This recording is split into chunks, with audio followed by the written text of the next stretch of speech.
Hi, this is Charlie from Russell's En Route.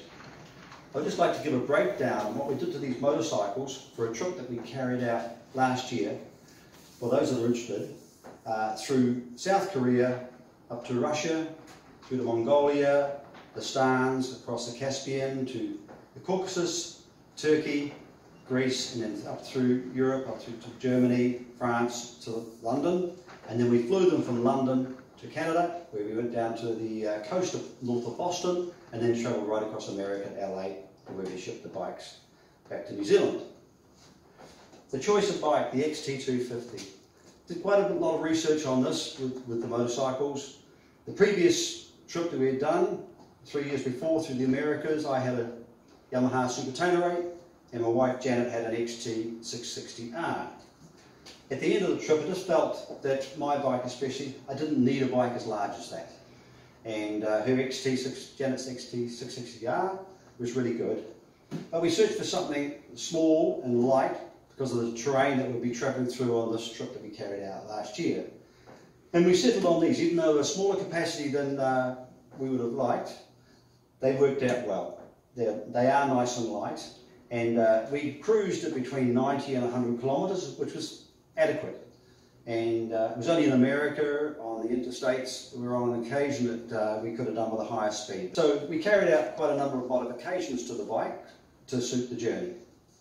We put screens on, bark buster handguards, reefal handlebars, sump guards. The seats we had modified, and to make them more comfortable. And my wife's one, we even had it slightly lowered so that she could get her feet comfortably flat on the ground. The most we ever did in one day was 600 kilometres, and but normally we were around the 400 kilometre to 450 kilometres a day where we could. We also fitted to these bikes PDM 60s, which was a power distribution modules, so that we didn't, because on my bike I had GPS, we had Oxford heated hand grips on those bikes, and also in the top boxes here, we had 12-volt power supply if and when we needed it for charging while we were going, and also for operating tyre pump, which we used when Janet got a puncture on her bike. The advantage with the PDM 60 is that there's no fuses and connects directly to the battery, and I mounted it on this side of the bike where the toolkit normally goes. The toolkit we mounted on this side, took it out and mounted it on this side. The PDM 60 had to go on this side of the bike because that's where the battery is. So it's directly connected to the battery and then wired through to the back for the power charger, and then the GPS, etc., and the heated handlebars. For our luggage, we have anti-strap saddlebags, and this is a Pelican. Our top box was a Pelican instrument case that I mounted by making some brackets. I was able to mount this on top, and we used little combination padlocks to keep them closed. On my bike, is my toolbox, and I made up a rack and mounted that on the inside of the Happy Trails carrier here, and that was strapped on. Suspension, we had the suspension modified by a suspension specialist. The front springs were modified so as to stiffen them up, because with all the extra weight on the bike it needed to be stiffened. And also the rear shock, the original shock absorber itself is fine, but we changed the spring to an Overland spring. The collar's made up and we mounted that. The footrests, we changed the original footrests to Supertonere footrests. Just a lot more comfortable to stand on and to rest on for all the mileage we were doing. The tank bags, the GPS mount is for a Garmin Zumo and hardwired in, as I said, through that PDM 60.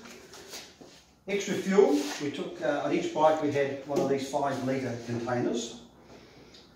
These bikes do 260 odd kilometres per tank, and but it was good to have a good feeling to have the extra fuel.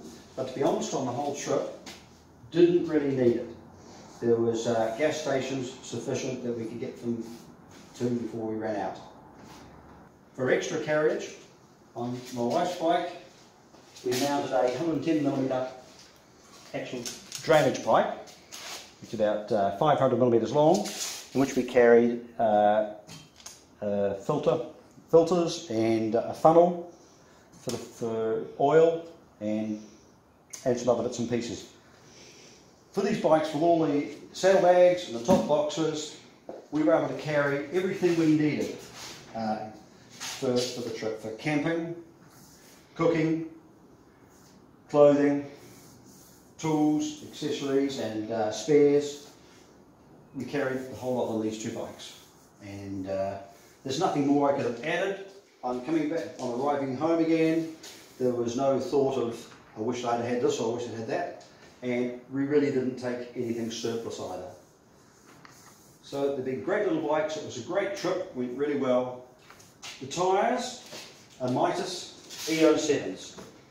After quite a bit of research and talking and emailing people who have done the trip previously, we settled on these. They're a 50-50 tyre, off-road, on-road tyre, and they have done 28,000 kilometres. I wanted something like this. I didn't want to, because of the size of the bikes, I didn't want to have the extra weight of carrying spare tyres. And so these did the trip admirably. That sums up what we've done to the bikes. If you want to know more, you can actually look at our blog site, www.russellsonroute.com. Thanks.